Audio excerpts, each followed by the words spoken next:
Si nous mourrons avec lui, nous vivrons aussi avec lui. Si nous souffrons avec lui, nous régnerons aussi avec lui. 2 Timothée 2, 11-12.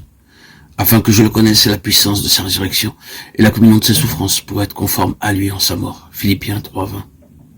À nouveau, nous rencontrons l'allusion à la mort du Christ dans la lettre de Paul aux Philippiens.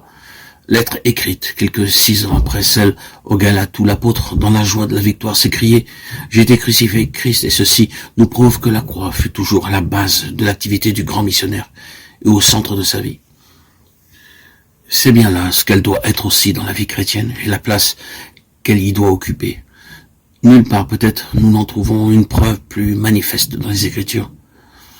L'apôtre avait sûrement reçu la plénitude du Saint-Esprit. Au début de son ministère, le Christ lui était apparu et l'avait envoyé après lui avoir révélé directement le message de la croix. Ce message qu'il vivait et prêchait, c'était la délivrance de l'esclavage du péché, en Christ crucifié.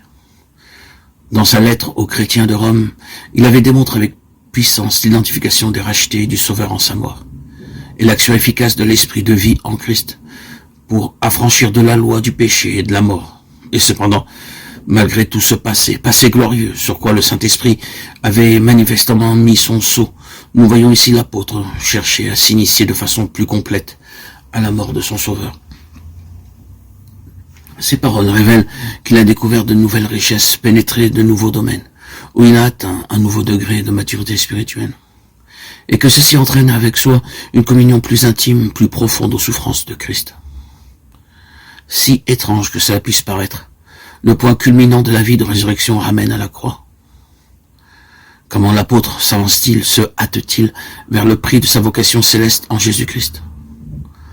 En souhaitant ardemment de communier avec Christ en sa mort, d'être rendu conforme à lui, souffrir avec le Seigneur, c'est aussi être glorifié avec lui. Romains 8, 17. Nous avons été accablés excessivement au-dessus de nos forces, désespérant même de vivre condamnés à mort, afin que nous n'eussions point confiance en nous-mêmes, mais en Dieu, qui ressuscite les morts. 2 Corinthiens 1, 8, 9. Il ressort de ce passage que même si nous savons déjà ce que c'est que d'être crucifié avec Christ et que de participer à la vie de résurrection, nous sommes cependant constamment amenés à l'apprendre comme à nouveau. Ce n'est pas là un principe, une chose admise une fois pour toutes, mais un fait toujours actuel, que livrés à nos seules ressources, nous sommes sans force. Nous désespérions même de la vie, écrit l'apôtre. Mais si Dieu permit que nous fussions réduits en cette extrémité, ce fut pour nous obliger à nous réfugier complètement en lui, qui peut ressusciter les morts. Il nous a délivrés et nous savons qu'il le fera encore. Voilà le secret des épreuves qui assaillent celui qui, avec Paul, a déjà pu s'écrier joyeusement « Moi aussi, je suis crucifié avec Christ ». Il doit prendre contact avec cette puissance divine qui ressuscite les morts.